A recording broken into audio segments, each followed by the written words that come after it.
Study IQ IAS, अब तैयारी हुई अफोर्डेबल। नमस्कार दोस्तों भारत में किसी एयरपोर्ट को हाई अलर्ट पर रखा जाए, इस तरह की बातें आपने कोविड के दौरान काफी सुनी होंगी। लेकिन अभी क्या है कि ग्लोबली एमपॉक्स के बारे में काफी चर्चा हो रही थी, लेकिन अब इसके बारे में भारत में भी काफी ज्यादा हलचल होने लग गया है। क्योंकि आप देख सकते हो बेंगलुरु से बड़ी खबर आई है कि वहां के एयरपोर्ट पर हाई अलर्ट जारी किया गया और वहां पर प्रॉपर टेस्टिंग, स्क्रीनिंग, जो दृश्य आपने कोविड के समय सुना था वैसा ही इस समय बेंगलुरु में होने जा रहा है। और बहुत जल्द देश के सभी एयरपोर्ट पर आपको यही स्थिति देखने को मिल सकती है। यह खबर आप देख पाओगे, Bengaluru airport on high alert amid mpox outbreak, test and 21 day quarantine for flyers. तो इसके बारे में हम डिटेल से समझेंगे कि भारत क्या कर रहा है, क्या क्या चीजें हो रही हैं और क्या ये जो एमपॉक्स है एक बड़ा खतरा बन सकता है, क्या हमें इससे चिंता होनी चाहिए। आपको काफी कुछ जानने को मिलेगा। चलिए आगे बढ़ते हैं, लेकिन उससे पहले मैं आप सबको ये भी बता दूं कि आप में से जो भी लोग 2025 की यूपीएससी की तैयारी कर रहे हैं, हमारा जो बैच है प्रतिज्ञा प्लस, ये आप ले सकते हैं। इसकी सबसे खास बात यह है कि अगर आप ये बैच लेते हो और 2025 का सिर्फ अगर आप प्रीलिम्स भी क्रैक कर लेते हैं, पूरा का पूरा जो फीस है वो आपको रिफंड कर दिया जाता है। इसके अलावा हर संडे को एक टेस्ट होता है एमसीक्यू वाला, जहां पर 11,000 रुपीज का कैश रिवॉर्ड टॉप रैंक लाने वाले को दिया जाता है। ज्वाइन करने के लिए लिंक जो है कमेंट सेक्शन में दिया है, वहां पर जाइए और यूज करिए ये कोड अंकित लाइव, ताकि आप मैक्सिमम डिस्काउंट ले सकें। और इसके अलावा अगर आप एमसीक्यूज अटेम्प्ट करना चाहते हैं तो मेरे इंस्टा पेज पर जाइए, वहां पर स्टोरीज में जितने भी एमसीक्यूज हैं उसको भी अटेम्प्ट कर पाएंगे। चलिए शुरुआत करते हैं और सबसे पहले ये देखते हैं कि एग्जैक्टली हो क्या रहा है। देखिए, आपको याद होगा कुछ ही दिन पहले खबर आई थी कि भारत में पहला एमपॉक्स का केस जो है वो डिटेक्ट किया गया है। और इसी को देखते हुए बेंगलुरु का जो केम्पेगौड़ा इंटरनेशनल एयरपोर्ट है, उन्होंने एमपॉक्स के वायरल डिजीज को रोकने के लिए, उस थ्रेट को काउंटर करने के लिए यहां पर एयरपोर्ट को हाई अलर्ट पर जारी कर दिया है। और कहीं ना कहीं आपको याद होगा जो पहला केस आया था भारत में, दिल्ली के अंदर यहां पर पता चला था, उसमें यूनियन हेल्थ मिनिस्ट्री ने तुरंत एडवाइजरीज जारी किया देश के सभी एयरपोर्ट को, सी पोर्ट्स को, कि एंट्री पॉइंट पर आपको मेजर चेक करना चाहिए, चाहे वो कोई भी राज्य हो या फिर यूनियन टेरेटरी हो। और यहां पर बोला गया कि आपको प्रॉपर तरीके से जितनी भी सस्पेक्टेड केसेस हैं उसको मैनेज करना है और विजिलेंट रहना है कि कोई भी ऐसा केस ना हो बाहर से हमें बिना पता चलाए अंदर आ जाए। खैर, यहां पर बेंगलुरु के अंदर क्या हो रहा है मैं आपको बताता हूं। देखिए, वहां के एयरपोर्ट पर बताया जा रहा है 4 डेडिकेटेड टेस्टिंग कियोस्क ये बनाए जा रहे हैं, और स्पेशली उन इंटरनेशनल पैसेंजर्स के लिए जो अफ्रीकन कंट्रीज से आ रहे हैं, क्योंकि ये जो एमपॉक्स का वायरस है आपको पता है अफ्रीकन कंट्रीज में काफी ज्यादा फैला हुआ है, जैसे स्पेशली आपको याद होगा रिपब्लिक ऑफ कॉन्गो। तो यहां पर बताया जा रहा है कि डेली बेसिस पर 2000 के आसपास जो पैसेंजर्स हैं उनकी प्रॉपर स्क्रीनिंग की जाएगी और स्ट्रिक्ट प्रोटोकॉल जो है वो एनफोर्स कर दिया गया है। यहां पर जो स्पोक्स पर्सन है बेंगलुरु एयरपोर्ट के, उनका यह कहना है कि एक डेडिकेटेड ऑफिसर भी तैनात किया गया है वहां पर, ताकि ये जो पूरा एंटायर ऑपरेशन है टेस्टिंग का, स्क्रीनिंग का, ट्रैकिंग का, वो स्मूथ तरीके से चल सके। और देखिए, ये सारी चीजें इसलिए करनी पड़ रही है क्योंकि मैं आपको बताया था कि अभी भारत में पहला केस आया था, जो बेसिकली ये पर्सन है ना 26 ईयर ओल्ड, हिसार से बिलोंग करते हैं, हरियाणा से। तो उनको एडमिट किया गया था दिल्ली के LNJP हॉस्पिटल में, और वहां पर वो एमपॉक्स पॉजिटिव पाए गए। और उनका हिस्ट्री भी अगर आप देखोगे तो वो इंटरनेशनल ट्रैवल किए थे, कुछ बाहर फॉरेन कंट्रीज गए थे। तो इससे हमें पता चलता है कि अगर भारत में एंटर होगा तो कहीं ना कहीं इंटरनेशनल कांटेक्ट की वजह से ही हो सकता है। और इसी को देखते हुए यहाँ पर जो यूनियन हेल्थ सेक्रेटरी हैं अपूर्व चंद्रा, उन्होंने एडवाइजरी जारी किया सभी स्टेट्स और यूनियन टेरेटरीज को। इनफैक्ट मैं आपको बता दूं, बेंगलुरु के पहले तमिलनाडु में अगर आप देखोगे, वहां के जो directorate of public health and preventive medicine है, उन्होंने अलर्ट लेवल जारी किया था अगेन एयरपोर्ट पर, पोर्ट पर, ताकि स्पेशली जो अफ्रीकन कंट्रीज और रिपब्लिक ऑफ कॉन्गो, वहां से जो पैसेंजर्स आ रहे हैं उनके ऊपर स्पेशल निगरानी रखी जाए। इसके अलावा अगर आप देखोगे तो हैदराबाद और नई दिल्ली में बहुत सारे अफ्रीकन स्टूडेंट्स हैं जो एजुकेशन प्राप्त करते हैं, पढ़ाई करते हैं कॉलेज में, यूनिवर्सिटीज में।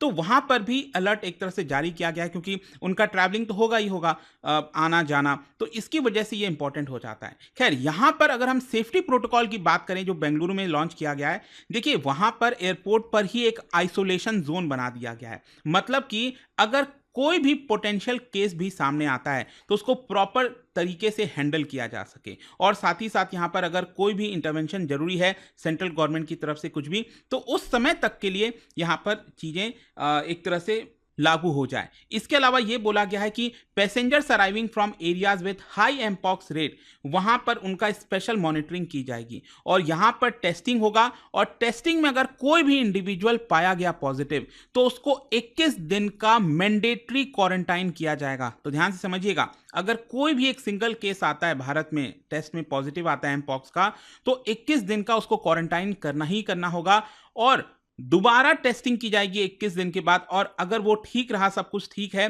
तो ही यहां पर उसको रिलीज किया जाएगा। और इस तरह का दृश्य और इस तरह की सिचुएशन आपको, जैसे मैंने पहले बोला, कोविड-19 पैंडेमिक में सुनने को आ रही थी और उसके बाद धीरे धीरे कैसे जैसे चीजें खत्म हुई थी और ये दूसरी सरदर्दी आ गई है। खैर, यहां पर आप देख सकते हैं एयरपोर्ट पर यह भी बताया जा रहा है कि आपके अगर कोई भी सिम्टम्स है ना, तो उसको भी देखते रहेंगे ये लोग, मतलब जो ऑफिसर्स वगैरह हैं वो देखेंगे कि आपको फीवर तो नहीं है, स्किन रैशेस तो नहीं है, सीवियर हेडेक है, तो बैक पेन हो गया, इस तरह की चीजें जो है लगातार नोटिस की जाएंगे और किसी को भी ये सिम्टम्स होता है तो कहीं ना कहीं यहाँ पर अलर्ट जारी होगा। और आप देख सकते हैं कि जो एम पॉक्स की हम बात करते हैं ना, तो वो लगभग जो स्मॉल पॉक्स होता है उसी प्रकार का ही सिम्टम्स हैं, फीवर, हेडेक, मसल एक, बैक एक, इस तरह की चीजें। और यहाँ पर भी आपको शरीर पर, बॉडी के अलग अलग पार्ट्स पर जो स्किन लेसियंस होते हैं, जो छोटे छोटे दाने टाइप के बने रहते हैं, वो भी कई बार देखने को मिलता है। खैर, क्वेश्चन अब यहां पर फाइनली ये है कि क्या भारत को इससे चिंता होनी चाहिए। देखो, जो डॉक्टर्स हैं, एक्सपर्ट्स हैं, उनका ये कहना है कि बिल्कुल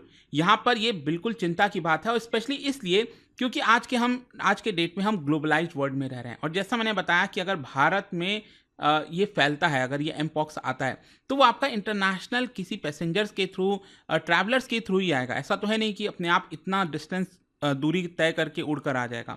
तो ये इंपॉर्टेंट चीज़ है कि यहाँ पर भारत को इससे चिंता होनी चाहिए और इसीलिए ये जो स्टेप्स लिए जा रहे हैं, अभी तो देखो बेंगलुरु के द्वारा लिए गए हैं, और भी कई शहरों में और पूरे देश में इस तरह की चीज़ें कहीं ना कहीं लागू करने की आवश्यकता है। और साथ ही साथ क्वेश्चन ये भी कई लोगों के मन में आता है कि एम पॉक्स और कोविड-19 में दोनों में ज़्यादा फैटल क्या है। देखो, ऐसे अगर आप देखोगे तो फैटल ज़्यादा कोविड-19 था, एम पॉक्स थोड़ा सा कम है, लेकिन स्टिल प्रॉब्लम यह है एम पॉक्स के साथ, ये ग्लोबली बहुत तेजी से स्प्रेड हो सकता है। ये भी एक तरह का जूनोटिक डिजीज है जो कि एनिमल से फैला है और हाई चांसेस हैं कि ये ग्लोबली स्प्रेड होगा। और यहाँ पर जो पॉसिबिलिटी है human to human respiratory spread की, ये कोविड-19 से थोड़ा कम ही है, क्योंकि कोविड-19 में तो क्या है, थोड़ा दूर से भी अगर आप खड़े होकर बात कर रहे हो और सामने वाले को कोविड है तो वो इजीली ट्रांसफरेबल है, सामने वाले को कोविड हो सकता है, एयरबोर्न डिजीज हम कहते हैं।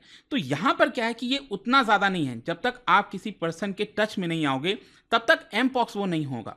लेकिन स्टिल, जैसा मैंने आपको बताया कि इससे खतरा लगातार तेजी से बढ़ता जा रहा है। वैसे मैं आपको एक और इंटरेस्टिंग चीज बता दूं, अभी रिसेंटली 2 दिन पहले वर्ल्ड हेल्थ ऑर्गेनाइजेशन ने दुनिया की जो पहली एम पॉक्स वैक्सीन है, कुछ पोटेंशियल एरियाज में, इमरजेंसी एरियाज में यूज करने के लिए उसको हरी झंडी दे दिया। और इसका नाम आप देख सकते हो, बावेरियन नॉर्डिक्स का है MVABN।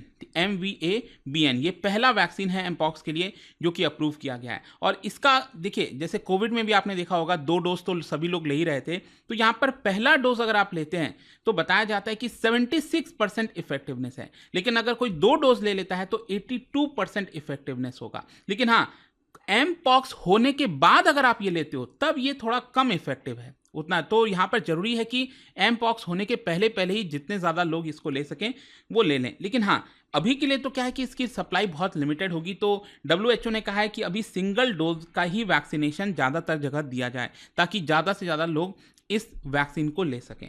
तो अब देखते हैं आगे इसको लेकर क्या होता है और क्या क्या सरकार जारी करती है, अलग अलग राज्य क्या करते हैं। लेकिन अगेन, अगर हमें अपने आप को सुरक्षित रहना और जो हमने सीखा है कोविड-19 के समय, वो साफ दिखता है कि भारत को एकदम फुल अलर्ट पर आ जाना चाहिए।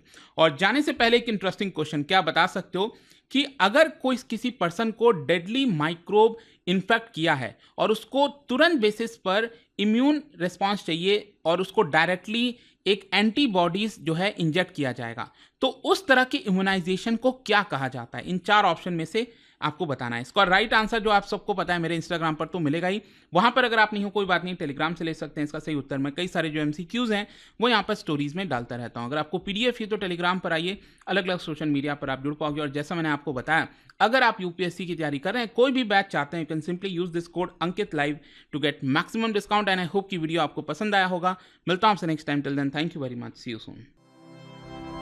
स्टडी IQ IAS, अब तैयारी हुई अफोर्डेबल।